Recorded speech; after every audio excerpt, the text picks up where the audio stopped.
Amisawa filiano, fin manoma alan igal nakali la mu senal. Dui la fantasi, la onadasta, and shaikal la aithapati gal after vivion, I eta cosmos ayanoma la secra Empyraeum. Now, I wanted to present to you, that was just a little bit of interest, what I considered to have been part of the largest challenge of writing my series, which was known as the Empyraeum cycle.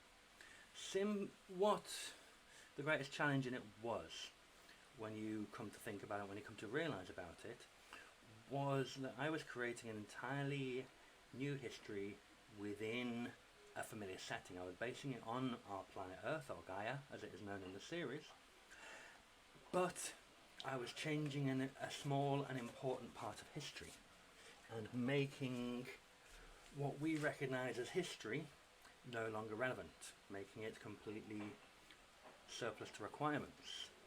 I had set within the Empyraeum cycle, just so you know, that the key event, I suppose, within the great Alexander the Great cycle was his death in 323 BC BCE in the then city of Babylon in modern day Iraq.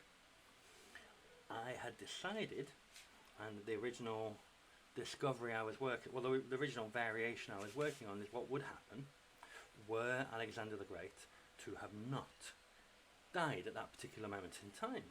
Later on I added bits to it in making Alexander immortal and making some of his soldiers immortal, adding fantasy and magical elements to the whole thing. But the initial thing I wanted to think of is what would have happened had Alexander succeeded in his greatest dream. And obviously there were two things behind his invasion of Persia, or three shall we say. First, there was vengeance for the claimed assassination of his father and the damage to his country and to Greece as a whole, which his father was essentially the hegemon or the protector of that time, of the Ionic League and of the Hellenic League as his father Philip had it. Also, it was his ambition to to conquer the greatest empire on the face of the earth, and it was his dream to unite the world from, as he put it, from sunrise to sunset, or in reverse, as you may well see because I'm doing it on the camera. But essentially, what I was focusing on was not his ambition was part of it, his requirement for violence was another. But I wanted to focus on his dream and what would happen if his dream were made a reality. Because anyone who will notice, the Empyraeum cycle vaguely touches upon and makes reference to and draws upon the history of Alexander the Great, but really the essential action takes place after what would have been Alexander's death, and goes on to create a fictional account of his conquest after Babylon, after the disastrous campaigns in India and losing nearly half of his army in the Gendrosian desert. He comes back to Babylon pretty much defeated, his army pretty much in outright rebellion, and he succumbs to what I personally believe was typhoid fever. In the Empyrean cycle I have what is at the time appears to be a very small change in history. In both the Alexander Romance and in the historical accounts, it is described that he bumps into an Indian sage, an Indian wise man, an Indian philosopher, by the name of something I forget right now. I should have had that prepared, shouldn't I? But I think it begins with a K, anyway. He gives this Indian chap that name, but obviously it's probably not going to be his actual name. But I had a character who I had worked on and particularly enjoyed, and I wanted to add him in. So I added my character Shamshir Naik, or Sham as he's more commonly known, pun aside, to replace this historical character. For this historical character to nominate Sham to take his place, to be some sort of demiurge type spiritual figure, some mysterious being who nominates Sham to take his place. for Sham to live and Sham to be present, and to push and alter the historical events that were to come. Even though, for those who read it, it is not Sham who is directly responsible for the changes in events. Sham is present. Sham is a channel, a conduit. But he himself doesn't do much apart from panic, which he's very good at. Excuse me one moment. Got a bit of thing going on here. Bear with me while I really eat during my video. So what this presented me with, because I've always been a lover of history, of the classical period, of the Hellenistic period, of the Roman Empire, and later I came to have an interest in both the Egyptian period and the Persian period. It's just ancient history about which we know embarrassingly little has always been a fascination of mine, like many things. So what I was thinking is, were Alexander to have succeeded in his dream, and then once he crosses what may well be his greatest obstacle, trying to get into China through the passes of the Hindu Kush, the Himalayas, he comes across Mount Everest. He's being indirectly guided by Sham, who is being guided by another, and he goes into Mount Everest and discovers an entire dwarf kingdom, an entire dwarf city, as in dwarves, as in the beards, the axes, the attitude, the love of mining and smelting metals, kind of fantasy Tolkien style dwarves. He also runs into a dragon, and this dragon gifts him and 10,300 of his soldiers with immortality and a greater strength and physical capacity. This allows him to not only much more easily conquer his kingdom that he wishes for, but also to hold it, because now that Alexander doesn't have to worry about dying and the inevitable idea of succession, and obviously that what happened with Alexander's empire upon his death was that it splintered into at least 4 parts. You had the Ptolemaic, the Seleucians, and everyone excuse me, and everyone like that, fighting over and dividing up his empire, and actually in their way creating what we now consider to be the foundations for our very society. For example, Ptolemy created the Ptolemaic Egyptian legacy, which led to Cleopatra, which led to Rome being able to revitalize itself as an empire under Caesar, and thus conquer everything that we know to have been the former Roman Empire, including my home country, my adopted home country of England. And that led to our history folding out. Now what, if Alexander had have succeeded, would have happened is that probably a great deal of this never would have happened. Our history would have been wiped away and a new history would have replaced it. Now, how do we represent this in a literary context and in a way that is easy to see and to understand? Let me tell you. This chap right here. This is 50 A4 pages ongoing document of what I call La Glosta Empyraeum. What it started when I was writing one of my popular short stories called Embodied, which I did retcon slightly to fit into the Empyraeum universe, but I decided it was an interesting period of history that I was developing there, an interesting allegory to add in.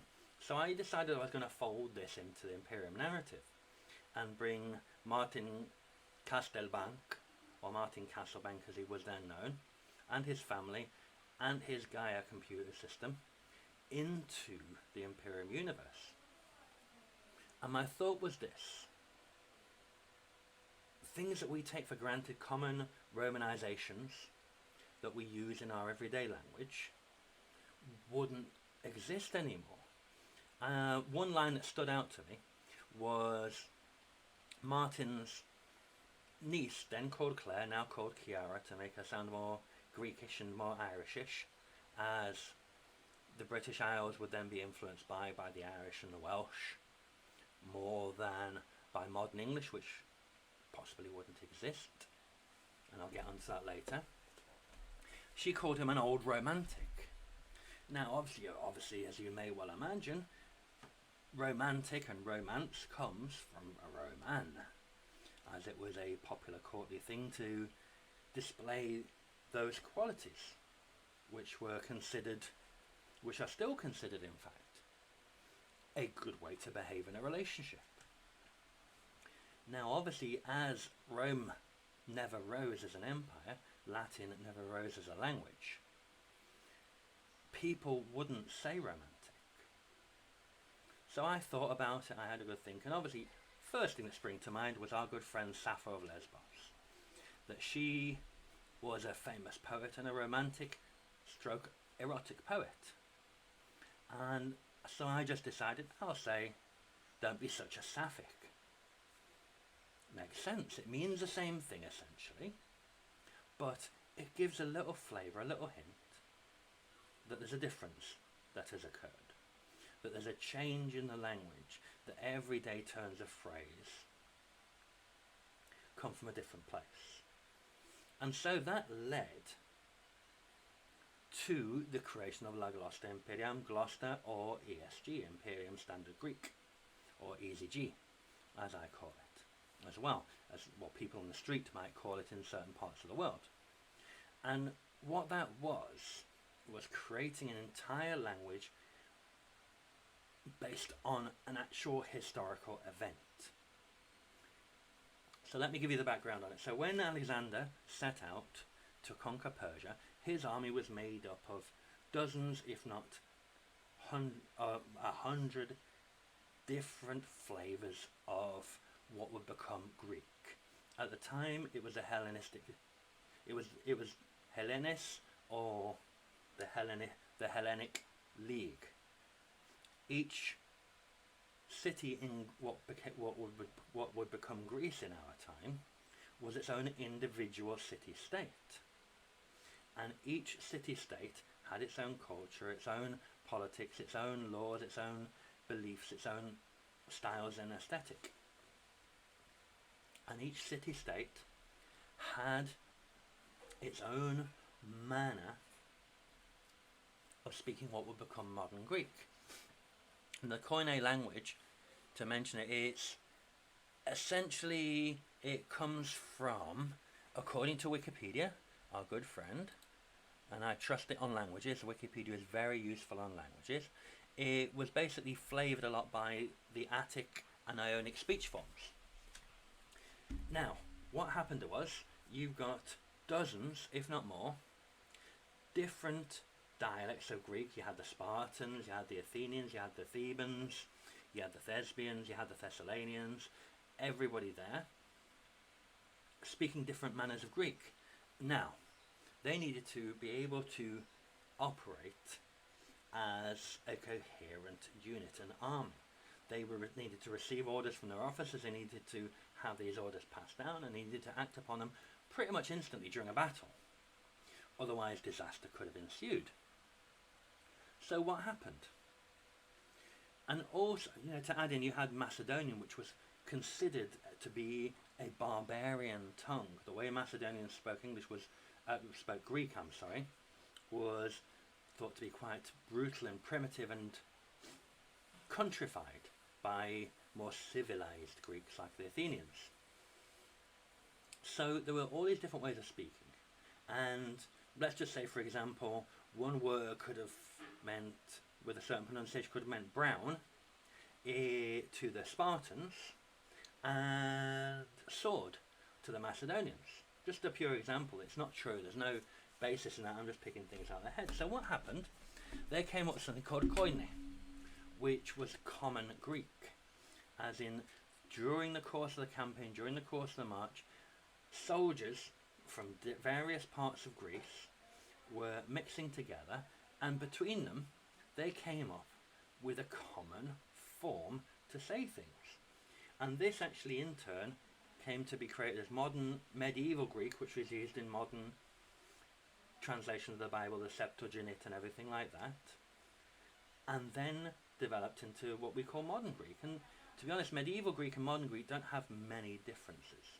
They have obviously a few, including the alphabet and things like that, but it was because of Koine all these Greek languages came together, because of the initial conquest of Alexander forced all the Greeks to come together and come up with a common language, known as, obviously Koine Greek itself. And possibly this would not have happened had Alexander not have launched his conquest and forced it to be necessary. So I thought, okay, what happens then if Alexander then leaves Babylon with an army that now, following the Night of 1,000 Weddings that took place in Susa, and then he continues on, and obviously crossing the Himalayas, he's going to lose people, and continuing on from various places, he's going to lose people, and so, as he did in Persia, he's going to continue to recruit locally. So he's going to continue to bring in different languages, different dialects, and of course Persia itself was a large empire. The Achaemenid Empire was huge, and that included, just for example, it had many people from modern day Afghanistan, it had Sogdianians, it had Bactrians, it had Scythians, it had many Proto-Iranic cultures, many different, even like Indo-European, even Sanatic languages that were Sanatic languages that were brought in. And then you're thinking, you're getting to the point where you've built up this huge army as you're going along, and when he gets to the Himalayan plateau, to the base of what is now the base camp of Mount Everest, and camps his army in the snowfields, which may be considered by many not to be a good idea, he has, not only does he have all these different Greeks who have come up with their Koine language, he has dozens, if not hundreds, if not more, people of different countries, and with all their different languages and dialects, some of which may speak no more Greek than hello, my name is, or I want one of those, or today is sunny. So, when you're leading a vast, huge army, what's going to happen? Well, to some degree in this, I've got to thank my friend Graham McNeil, and also someone I deeply admire as well, though don't converse with as much, Aaron Dubinsky Bowden and Dan Abnett, for their writing. It brings it where what their writing does in a vast, huge universe that they write in. They're very good at capturing the common everyday person. And I decided to look at this problem from the perspective of a common everyday person. Because essentially, it is more commonly the common everyday people who drive change in any great organisation. And so I thought there are going to be problems, and they're going to be simple problems. Like, for example, negotiating the price of something they want to buy. Because as you may well know, those who are more studious in history, armies were followed by vast trains of hangers-on and a baggage train. They needed the logistical supply. They needed food, they needed water, they needed weaponry, they needed armour, they needed blacksmiths, they needed leathersmiths, they needed farriers, they needed grooms for their horses, they needed doctors, they needed people to help them carry out religious rituals and practices. Men being men, needed the company of a certain kind of lady, for those who didn't want to settle down into more permanent relationships. They needed a gamble. All of these things to keep an army occupied in the times when they weren't involved in a battle, when they were just travelling and they were a little bit bored. So, they need to communicate what it is that they wanted from these people. And of course, a lot of these merchants and tradespeople are also going to have tacked on and joined, smelling the chance of making some money from this huge, vast, captive audience, this captive customer base. So you then start to have a motivation for these people to find a way to communicate. And yes, they could have found a way to communicate in their own in what may have been the dominant language, but at this point, when they're leaving Babylon, the army is no longer predominantly Greek, or no longer predominantly Hellenic, to be more historically accurate. Alexander sent a large contingent of his former army back with Perdiccas back to Macedonia in order to secure their back door, as he said, to secure their back from attack, just in case. So the army was starting to become much more of an admixture of culture. So Greek was no longer the predominant language. Koine was no longer the predominant language. So I started to pick up and start to narrow down what would have been the predominant languages. And I was using Greek as a base, but I was looking at the world, and as you can see on the map I'm going to put up here in a moment, there are hundreds and hundreds of languages, but there are a lot of Proto-Celtic languages, Proto-Brythonic languages, and because I'm of Celtic extraction myself, I wanted to give that a bit of a flavour. But also they were passing through areas which would now become part of India, areas like Burma and Nepal, which spoke languages which were influenced by Indian dialects. So I put those in there. We have a lot of Malayan influence, believe it or not. In it goes. We had a lot of Eastern Asian influence, Chinese and everything like that. A little bit of that goes in there, but not very much, because he didn't stay there for very long. He visited and he left.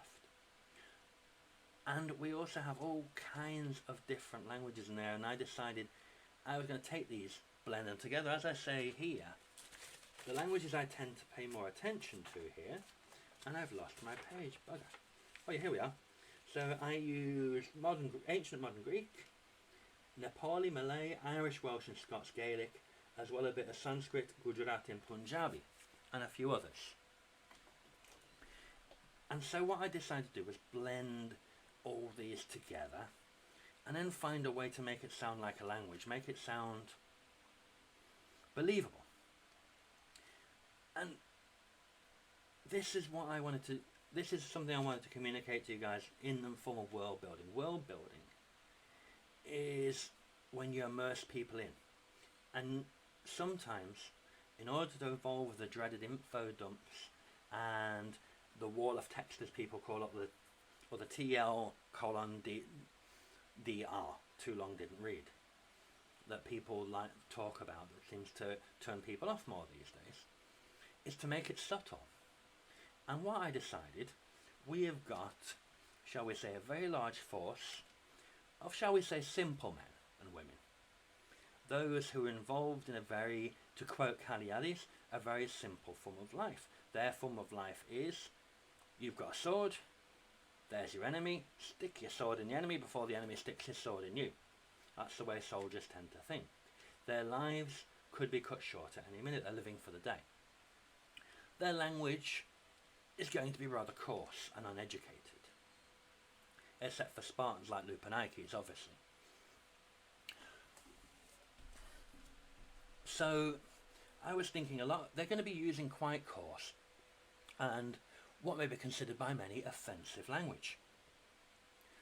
So, in order to avoid severe censorship, how about I start developing some rather coarse and possibly downright disgusting language, but in what we call Glosta. We've got things like Chagachipa, which is used predominantly towards the Macedonians, because let's say the original Macedonians were seen as quite a pastoral people. They were shepherds and they shepherded goats. And as you know how the rumours go, when a shepherd is away with his goats in the wilderness for many months at a time, the shepherd may get lonely and require a bit of, shall we say, personal company. And the rumour is that this company became very personal indeed. And that's what Chaga Chipa means. Chipa being goat, Chaga being Chaga being goat, and Chipa being, well, an expression of that physical closeness. And I've got many others. We have, and I've taken them from the different languages. And what I looked at when I was doing it is looking at how, especially Indian languages, influenced swearing in English. We've got example in English. We've got the word bugger that comes from the Indian baga, or even from banda. And so I thought, well, we'll use that. We'll put in banda sam, which is a combination of Greek, Gujarati, or Bengali, and I can't remember which, and a little bit of Celtic, which means bugger off or buggered up. And it's just combining all these words together. We've got charton, which comes from an Indian, a Bengali word, and with a bit of Greek influence to a bit of Greek grammar added on, and that just means bastard or general undesirable person. And we come up with all these things and mix them together, and we've got this rather angry and colourful language which suits soldiers down to the ground. So we're doing this as they were moving along. This language was picking up more influence as it was evolving. They were coming up with more creative ways to insult one another, as men in the company of large quantities of men tend to do. And the language evolved. And as it started to go on, it started to catch on. And even some of the originals, some of the Kaushada and Dracograph, started to use it. Nesha was the catalyst, because Nesha was a Persian officer, and it is pointed out in the book that his skill at Greek, his fluency in Greek, it leaves a great deal to be desired, even with his increased intelligence as a Dracograph. So he started to play with and work with Glosta as it was evolving, and start to teach it to his colleagues and his friends. And as soon as Alexander became aware of this, he looked into it, he thought about it, and realised his army, a vast mobile nation of 6 million plus people, was what his Empyraeum was going to be in microcosm. That he could see how these people were starting to gel and close together, especially the ordinary human soldiery who felt threatened by the Kaushada and the Dracograph. They felt, because the Kaushada and the Dracograph are so imposing, so frightening to normal soldiers, that what I came to create as the Bloodless Conquest, which we'll talk about more later in that sort of cultural, historical view that I went into, because we obviously don't want to overrun with this, caused a divide, caused a rivalry between the ordinary human soldiery and the enhanced, improved Kaushada and Dracograph soldiery. So it gave all these humans of all these different countries and nations a reason to connect, because they had a common rival against whom they wanted to compete, as it were. To compete for Alexander's attention, to show Alexander that they needed to be kept around. They had a purpose. So in order to do this, they started to work together. They started to band together and create their own identity. And that identity, Alexander realized through the expression of the language they were creating on the fly, stood to represent what could help blend the Empyraeum, when it came into place, into something, not a combination of cultures, not a loose federation as the Hellenic League in Greece had been, but something completely different, because these soldiers had taken their sack of ingredients, put it in a pot, and blended it together into something completely different. for the to steal from Alexander. It was a bubbling pot. It was a great melting pot of a great cultural melting pot of his army. It was all blending together, mixing together to create something new. Because as you know, when you take, for example, copper and tin, melt them and mix them together, you come up with bronze. A completely new thing which is better than its ingredients for the purpose it is needed. And in that time, bronze was a very popular material. But they used the combination of two metals which by themselves were useless or not very useful in the production of weaponry to create something that was, which was more hard-wearing and durable. Sorry, little fly, it got away. With this melting pot, that imagery I was using, which is again fitting from an army perspective, something new was created, and so from the ingredients of all these hundreds and hundreds of cultures and nations and languages, they were creating something new. And Alexander realized he could use this to create something new. So his first act, once the Empyrean was conquered and founded, was to formalize this language, this argot as they called it, into a formal construct that he called La Glosta Empyrean, the speech of the Empyrean. And through that helped forge a cultural identity that all people in Empyrean felt they could equally belong to. And in my opinion, that is what can create an enduring empire, is having a single cultural identity, a single point of personal investment and betterment from something. So if you're benefiting more, if you're gaining more from the new Empyrean, excuse me, than you are from being outside of it, you're going to stay. And that's what he realized was more important. As Sham told his colleagues in the famous March of the Dragon, instead of having an empire full of corpses, you must battle to win the hearts and the minds of the population, not conquer them by fear. You could use fear to cause armies to surrender, but in order to keep what you conquer, you have to conquer the hearts and minds of the people to have them want to be a part of what you're creating. And that is why I have continued to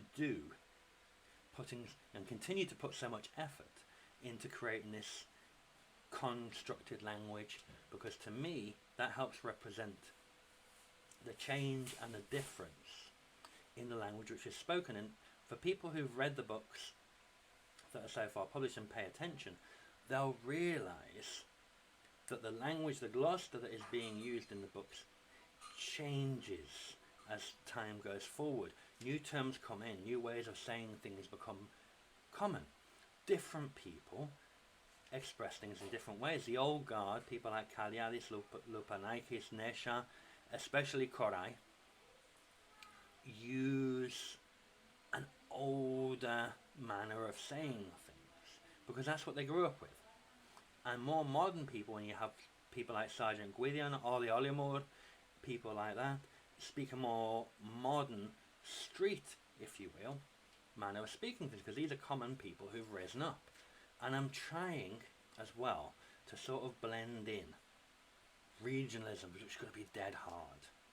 At the moment I'm doing sort of a Britannic regionalism, an Irish regionalism, where you may see, if you read Sean Olimor's story, he blends in Irish words with his Glosta, because that's how he was raised first. You know, that's how a lot of people work in a big place. If you imagine, for example, the European Union, well, the European Union, I don't know what a union is, but the European Union, you have, is it 18 or 20 odd countries now, who are part of the European Union, but speak their own languages and retain their own culture. So let's say you want to work in a particular European country, as have I. I'm now living in Spain. My family, I'm Irish British, but my wife and children are Dominican and speak Spanish. So, going forward, my children will have their cradle tongue of Spanish, but as things go out and it's to take advantage of what the European Union presents us, they will learn English. The same is going to happen in the Empyraeum. You're going to have people learning their native cradle tongue, as it were, at home, and learning Glosta in school. So they will speak their language, and bits of their language will remain in how they talk, because even I do it. And an example I'll use that influenced me is in Gibraltar. They have a Gibraltarian language known as Janido, which is less complimentary called Spanglish, which is a very particular dialect which mixes Spanish and English together, but in a very unique fashion. And the way it happens is, if a person doesn't know how to say a word in Spanish or English, they'll say it in the other language or adapt it. They'll anglicize certain words, they'll Hispanize other words. If Hispanize is a word, I honestly don't know. And this is what people like Ollie do. Ollie takes Irish words and Glosterizes them. That sounds ridiculous now I think about it. But you see, to me, that's what makes things important, because I grew up reading fantasy like Tolkien's, where Tolkien came up with God knows how many different languages, numerous elven languages, numerous dwarven languages, numerous other languages.